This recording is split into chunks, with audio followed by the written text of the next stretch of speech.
One of the most talented players in this draft has had a pretty interesting path to the place he is today. So let's see how Drake London got here. Look to throw it again, zips it for London, who's got it and a touchdown! Career day for Drake London.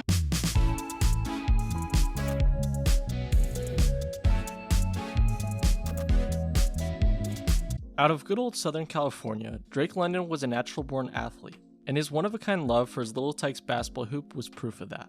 Each and every day after coming home from preschool, he would go straight to the hoop and just start shooting. And if he wasn't able to, then he would start crying. I mean, there's nothing more natural born than playing basketball every day as only a preschooler. And so as you could guess, no matter what sport he played, it seemed like Drake could excel without that much of a learning curve. As his father called it physical genius, and his mother simply called it magic. As he grew up, Drake was able to expand his horizons by playing soccer, t-ball, flag football, along with good old track and field. But as his mother would say, it always came down to basketball and football.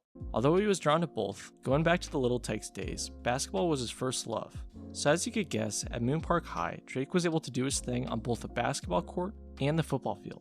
As a senior, he had over 1,000 yards and 12 touchdowns as a stellar wideout, and averaged nearly 30 points, 12 rebounds, and 4 assists, as he was just phenomenal no matter what he did.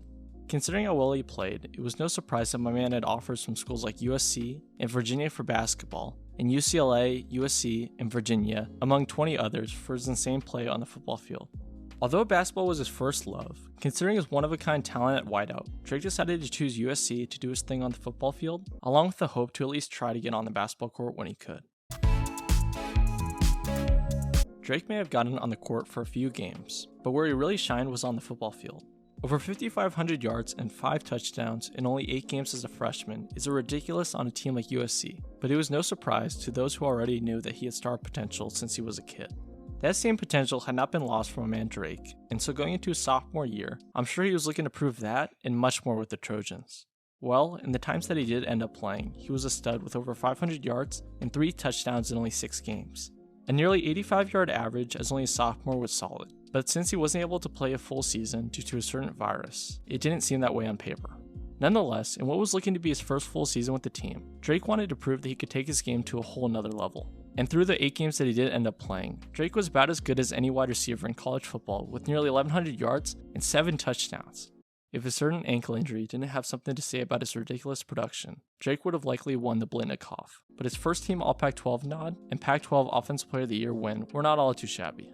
Even in the limited season, Drake was still able to catch the football world by storm, as he quickly became one of the biggest prospects in the whole thing.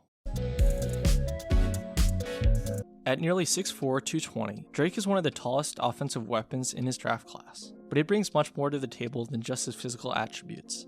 There are not many guys at his size, let alone wide receivers, who can catch like Drake can, and as you could guess, it makes him a matchup nightmare. His size, strength, and catching ability make him a commodity. Not only does he just bring insane on-the-field talent, but 1 in a billion commitment and dedication, as his high school football coach would say. I'm sure it's a bit of an exaggeration, but I would say the statement alone tells you everything you need to know about good old Mr. London. He doesn't just have the talent, but the work ethic and commitment to get better and better each and every day, and that's not something that you can find in every prospect.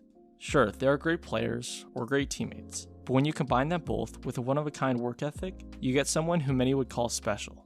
An area scout in the AFC recognized his unique ability by talking about how he has really special ball skills and will test better than people think because of his limited exposure. It's crazy to think, but it's likely that his first full season will be in the NFL, and it will give Drake the ability to show just how much he can bring to the table. Anyways, even though he wasn't able to run the 40-yard dash because of his season-ending ankle injury, Drake simply said watch the film, and although he doesn't blow by guys, he doesn't really have to. To have that level of confidence in your ability is pretty wild, but considering what he's done in the limited time that he's been able to do his thing, I would say he's lived up to it. I mean, it's why he's projected to go within the top 15, and why he could very well be one of the best weapons, not just wide receivers, but weapons on the offensive side in the entire draft. Anyways, what do you guys think? Is Drake London the best wideout in the draft, or is he just pure hype? Let me know in the comments down below. Drake London has a name for football, but his ridiculous talent backs it up, and so it should be pretty dope to see what he can do on the next level. They flood the zone for London. Drake London touchdown! Hello, how do you do? Thanks for watching the video. If you guys enjoyed, make sure to subscribe, like, and comment down below stuff you want next. But anyways, see you all soon, and peace out.